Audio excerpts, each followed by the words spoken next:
अगर आप ऑनलाइन किराए पर घर ढूंढ रहे हैं तो सावधान हो जाइए, नहीं तो आप भी ठगी के शिकार हो सकते हैं, क्योंकि कुछ ऐसा ही मामला वसंत कुंज से सामने आया है, जहां प्राइवेट एयरलाइंस में पायलट के साथ ठगी हुई है।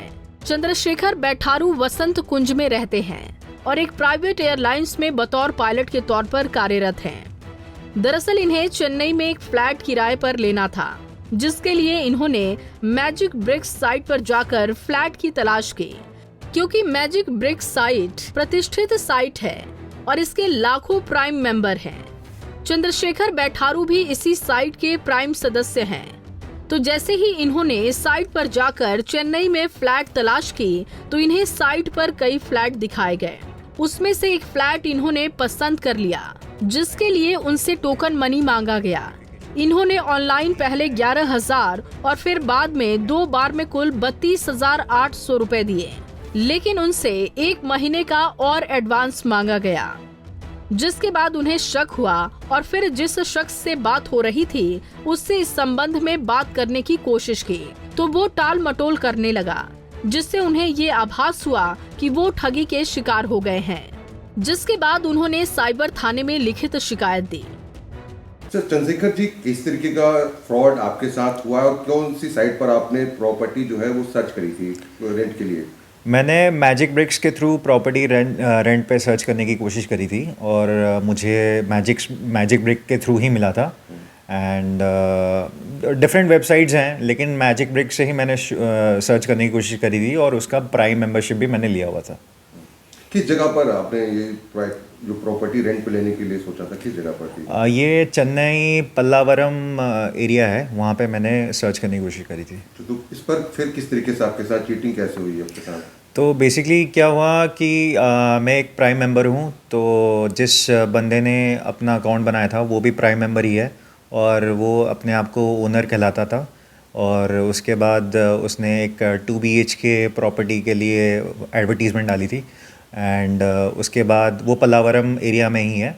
और उसके बाद क्या हुआ कि मैंने उसको कांटेक्ट करा था, कुछ टोकन अमाउंट दिए उसको ब्लॉक करने के लिए, बट वो उसने मुझे 1 मंथ का रेंट अमाउंट मांगा सो डैट वो ब्लॉक कर दे उसको और आगे किसी को ना दिखाए।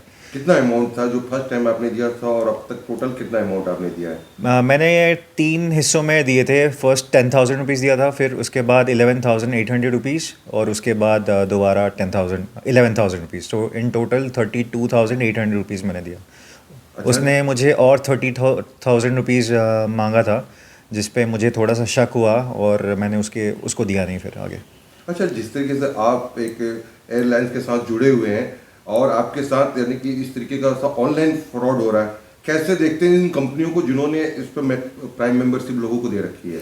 तो बेसिकली मुझे ये लगता है कि ये जो प्राइम मेंबरशिप है ये दे के बेसिकली ये प्लेटफॉर्म अपना प्रोवाइड कर रहे हैं सो डैट कि लोगों को चीट करे और लोग यहाँ पे फंसते जा रहे हैं। यहाँ पे कोई वेरिफिकेशन है नहीं, प्राइम मेंबरशिप वो किसी को भेज देते हैं विदाउट वेरिफिकेशन। तो ये क्या है कि ये opens the can of worms basically. तो ये वही दिक्कत आ रही है लोगों को कि वो फंसते जा रहे हैं इसमें, इनको पता नहीं चल रहा। अच्छा, जिस तरीके से आपने जिस बंदे से कांटेक्ट किया था उसका क्या नाम है, क्या उसको आपने कोई वेरीफाई किया कि खाली अकाउंट देखकर इसके साथ आपने पैसे उसको ट्रांजेक्शन किए? तो उसने मुझे अपना आधार कार्ड भेजा था और उसका नाम पुष्पराज है, वो चेन्नई का है पर रहता बॉम्बे में है। और उस हिसाब से मैंने उसको वेरिफिकेशन, तो हालांकि मैंने अपनी तरफ से कोई वेरिफिकेशन करी नहीं थी क्योंकि वो प्राइम मेंबर है, तो मैंने मैजिक ब्रिक्स प्लेटफॉर्म पे ट्रस्ट किया था, तो उसके थ्रू उसने मेरे साथ चीटिंग करी। बहरहाल सोशल मीडिया पर ऐसे सैकड़ों साइट्स हैं जिस पर प्रॉपर्टी खरीदने एवं किराए पर देने का काम होता है, लेकिन इनमें से बहुत सारी फ्रॉड साइट्स हैं जिन पर भोले भाले लोगों से ठगी की जाती है। दिल्ली से राकेश सोनी, पंजाब केसरी टीवी। हमसे जुड़े रहने के लिए हमारे YouTube चैनल को सब्सक्राइब करें और नई वीडियो की नोटिफिकेशन के लिए बेल आइकॉन को दबाएं।